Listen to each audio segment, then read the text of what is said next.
It's always a very special privilege and joy and honor to stand in this pulpit, and I thank you for letting me do that today. This has been a wonderful service. If we had the benediction now and closed this service out and went home, it would have been a wonderful experience. But you're not going to be that lucky. I want to give you three names: Mrs. Womack, Vance Mitchell, Clarence Nelson. I doubt that those three names mean anything to anybody here except to me. But they're very special to me, and they mean a lot to me, and I want to tell you why. Mrs. Womack was my first grade Sunday school teacher in San Angelo, Texas. Frankly, I do not remember very much about her. I don't remember what she looked like. I don't remember her voice. I don't remember how she dressed, how she fixed her hair. Unfortunately, to the best of my knowledge, I don't remember any of the lessons that she taught. But I do remember one thing. I was bashful and timid, and Mrs. Womack made me feel important. She made me feel special. She seemed to believe in me for some unknown reason. And she helped change my life. I want to say to those of you who teach children, whether that's in Sunday school or public school or private school, wherever, you're doing a magnificent job and you're changing lives. God bless you for it. The second name is the name Vance Mitchell. Vance Mitchell was my Sunday school teacher when I was in junior high school in Midland, Texas. The leaders of that church asked him to take the junior high boys class. He declined. He said, I can't do that. I've never taught. I don't know how to teach. They said, that's not what we're looking for. We're looking for somebody who can control. And he thought he could do that. He was big. He was tough. And so he agreed to take that class. He easily could have bullied us into submission. He didn't do that, and he didn't need to. And the reason for that is because he took such a special interest in us, and he believed in us. He came to our ball games. He came to all of our school activities. He called us on the telephone. He came by our house, visited with us, with our parents. We changed so dramatically under the coaching of Vance Mitchell that I'm sure the elders of that church did something that they never imagined they would do. They asked Vance Mitchell's junior high boys to make 10-minute talks to the church on Wednesday nights. When he asked me to make one of those talks, I was scared to death. I didn't want to do it, but somehow because of the belief that he seemed to have in me, I could not say no, and so I said yes. I practiced and worked for weeks on my 10-minute talk. I worked hard to get it to exactly 10 minutes, and I do want you to know this, I got it to 10 minutes to the second. You ever heard the statement about talking to a fence post? I made my 10-minute talk to a fence post in my backyard, 10 minutes. I made my talk to my pet duck. Most boys had dogs. I had ducks. I made my talk to my pet duck 10 minutes exactly. I said it in front of the mirror over and over again, 10 minutes exactly. I said it to the church on Wednesday night, 4 minutes. If I could have died right then, it would have been a blessing. I knew that I had botched the assignment. I was embarrassed. I was terrified. I never wanted to see anybody in that church again. And I immediately went out the back door. Clarence Nelson, name number 3, was an elder of that church. And he saw me go out the back door. And he knew what was going through my mind. And he came out the back door too. And he caught up with me. And he said, "Joe, I want to tell you something. I know that you're embarrassed and that you think you didn't do a good job, but you did. It was a good talk, and I'm not just saying that. It really was. You said it well. The material was good. And I really hope that you will think about becoming a preacher."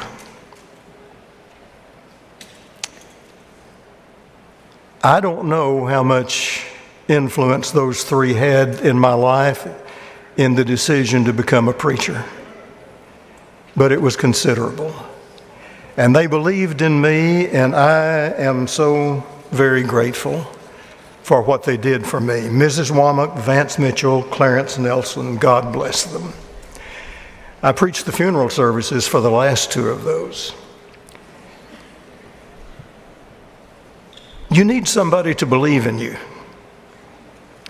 And Jesus is the ultimate believer in people.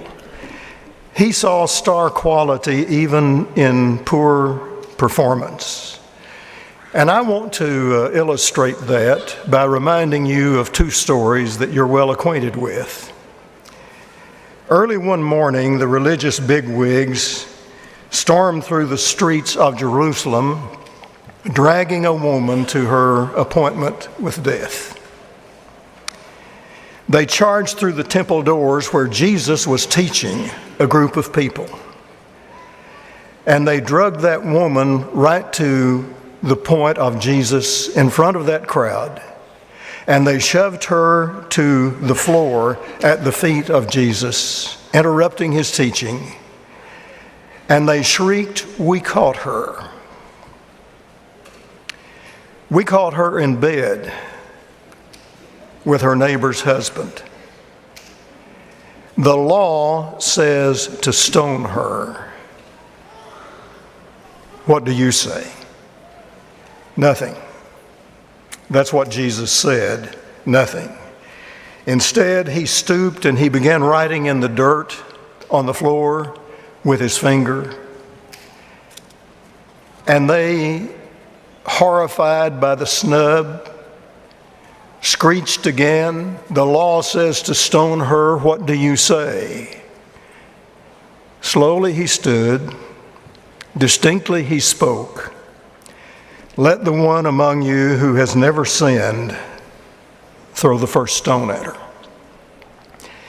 And again he stooped. And again he started writing with his finger in the dust on the floor. And one after another, her accusers also stooped to lay their stone on the ground, and one after another they edged to the door. The crowd left, the accusers left, and when he looked up, that crowd had dwindled to 2. It was just him and her. That's all. And he asked her, "Where are they?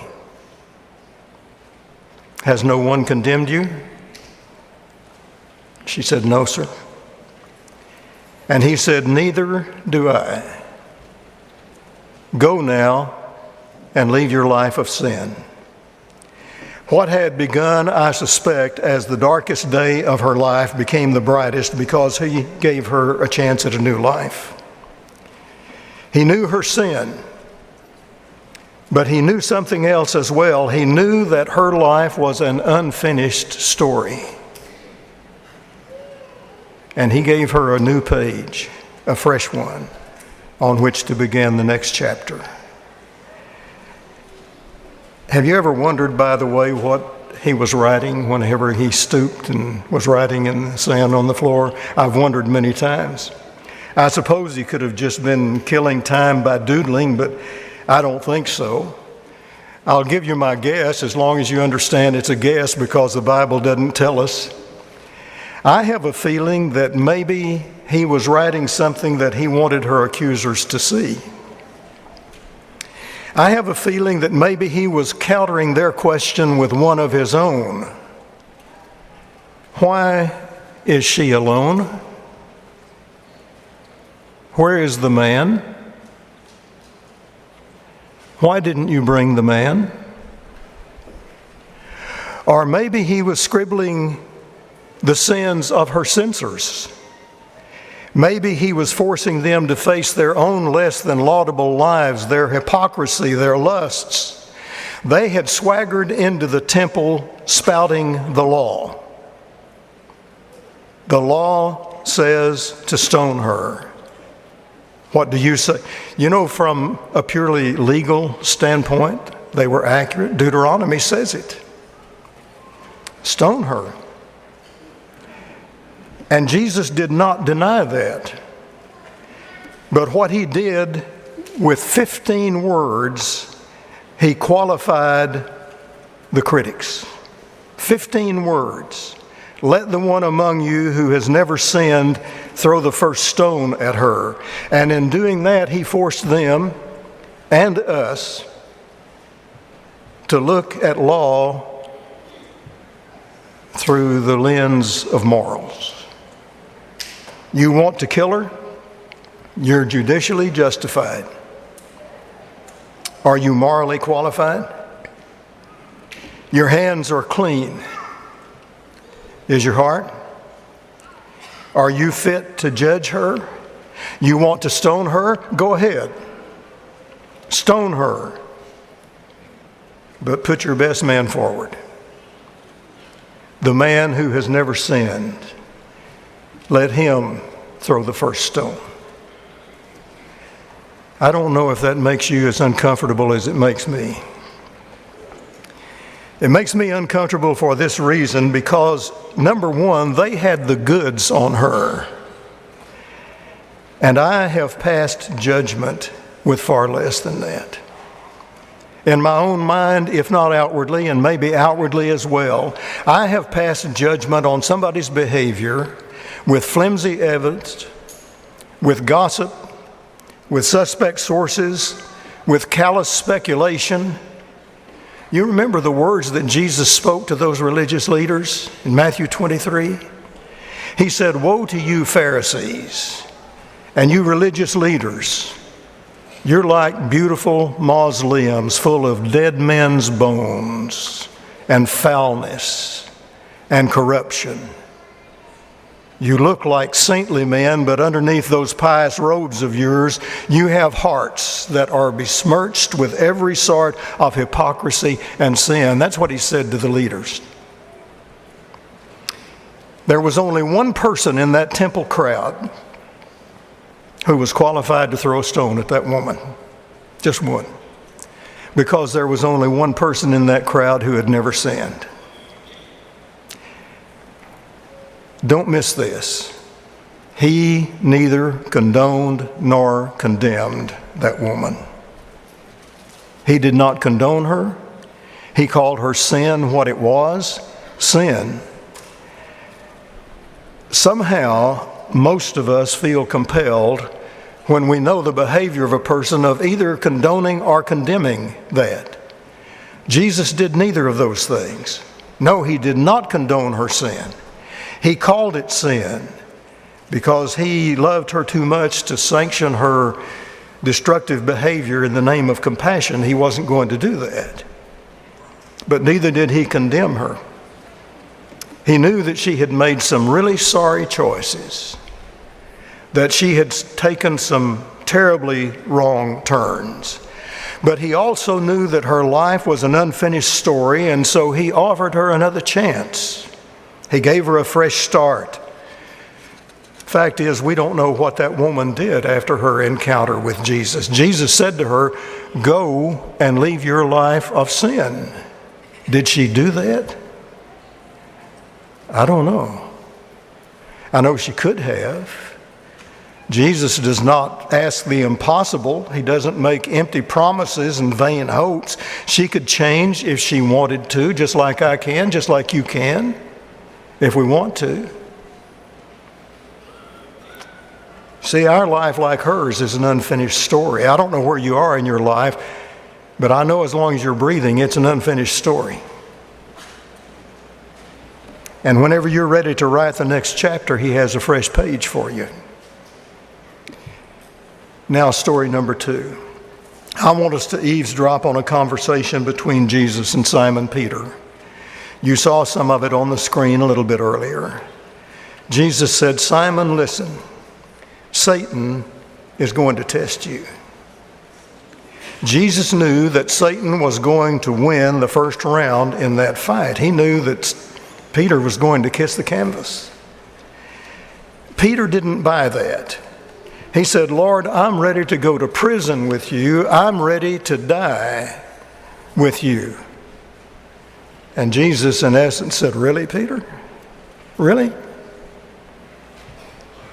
Before the rooster crows tonight, you're going to deny me 3 times. According to Mark's account, Peter said, "I will never do that." You and I know from the record that he did. You know, I don't believe that Peter intended to deny Jesus. I really don't. He was just scared senseless when people started accusing him, and there were 3 of them right in a row, and they were saying he's a disciple, he was with Jesus, his accent gives him away, he's one of that number. And Peter was saying, not me. I don't even know him. 3 times. Jesus knew that that was going to happen. He knew that Peter's courage was going to collapse. And Simon lost that round to Satan. Jesus knew that he would, but he knew something else too. If you remember the reading, he said, "Simon, Satan's going to test you." And then he said, "When you turn back to me." Strengthen your brothers. You catch that? He did not say, "Peter, if you turn back to me." He said, "When you turn back to me." Strengthen your brothers, because he knew that he was going to turn back to him. He believed in him, and he knew that he had made some wretched mistakes. But he also knew that his life wasn't finished. Jesus believes in people. Even when they take terribly wrong turns, he believes in you. And I hope you believe that. I don't know what your life has been like. I'm sure that there have probably been some moments of failure and weakness, because at one time or another, in one way or another, just about all of us have denied him. It may be by something we said or something we did, or maybe by our silence. We denied him.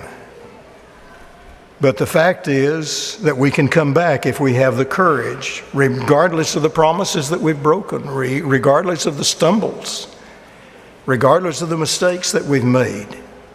You may have won some rounds and you may have lost some rounds, but this fight isn't over. And Jesus is in your corner, and he's not going to throw in the towel. You are very special. I did something when I was preparing this message that I frequently do. I went to some of my miscellaneous folders where I file things when I don't know where else to file them. And frequently I go there and I thumb through some of those articles to see if there's anything that I might need to include. And when I was preparing this lesson and I was thumbing through, I came across an article that I had clipped from a newspaper back in 1997. Diana, Princess of Wales, died on August the 31st, 1997. That's 24 years ago. This article was mainly about her. But it also pointed out something else, that the same week that Princess Diana died, that same week, Mother Teresa died in Calcutta. Diana died in Paris. Mother Teresa died in Calcutta. And that same week, Viktor Frankl, the Austrian psychologist and Holocaust survivor, died in Vienna. That was quite a week. I had scribbled some names on that article of some other very special people. Joseph Rincon, Loretta Smith, Brian Watson, Rutina Strauss, Edward Washington, Eleanor Thomas. I had scribbled those notes. Now, those names may not mean anything to you. They didn't mean anything to me. The day that I clipped that article about Diana and Mother Teresa and Viktor Frankl, that same day, I went to the obituary page and just randomly pulled out these names that I've just given to you. I don't know anything about them.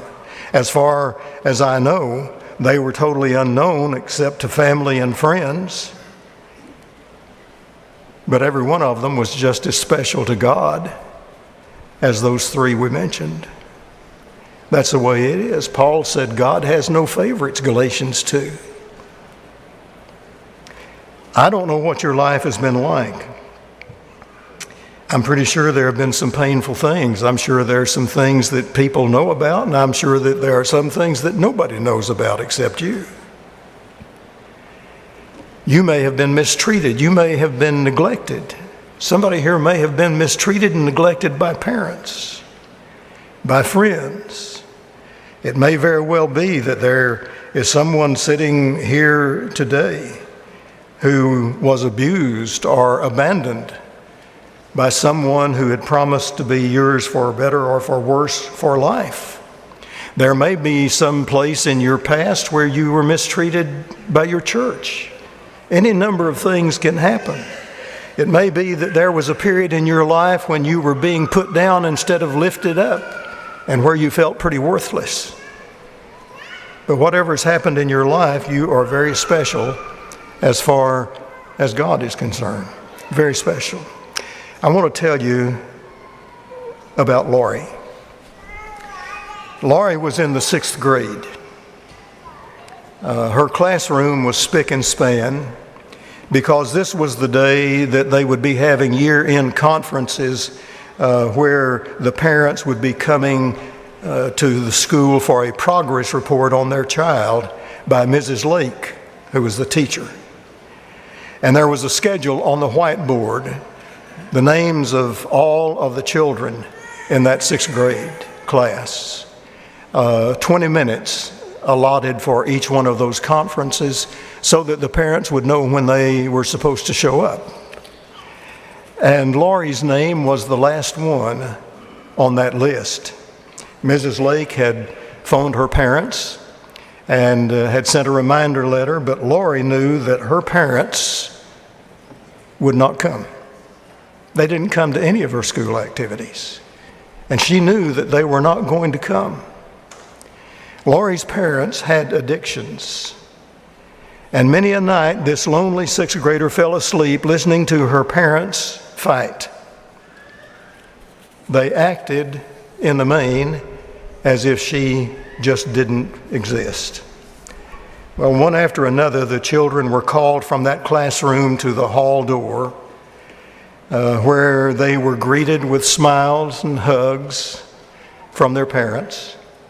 And then the door would close, and Lori would hear the muffled voices of parents, teacher, and child as they received a progress report. And she imagined how it would feel to go to that door and have her parents greet her there. But she knew that wasn't going to happen. After everyone else's name had been called and everybody had vacated the building, Mrs. Lake came to the door and she motioned to Lori. And Lori came out into the hallway, sat in a chair across from the teacher. She was embarrassed that her parents hadn't come.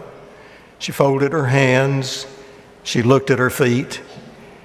And moving her chair next to Lori, Mrs. Lake lifted her chin so she could make eye contact.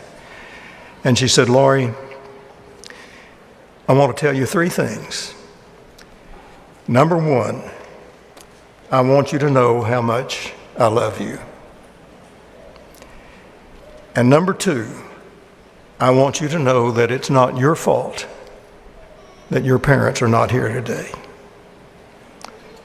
And number 3, I want you to know that you deserve a conference whether your parents are here or not. And she gave her that conference. She discussed her grades, her projects.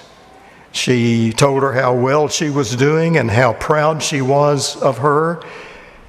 And Lori had never heard anything like this in her life. Never. And somewhere, at some point, Lori heard the voice of hope. And somehow, somewhere, she heard for the first time in her life that she was special and that she was lovable. I want to borrow a page from Mrs. Lake's dealings with Lori to tell you 3 things. Number 1, I want you to know how very much God loves you. Gave his son for you. You can't love more than that. Second, I want you to know that you are not to blame for some of the things that have happened in your life. There are some things that you can't control.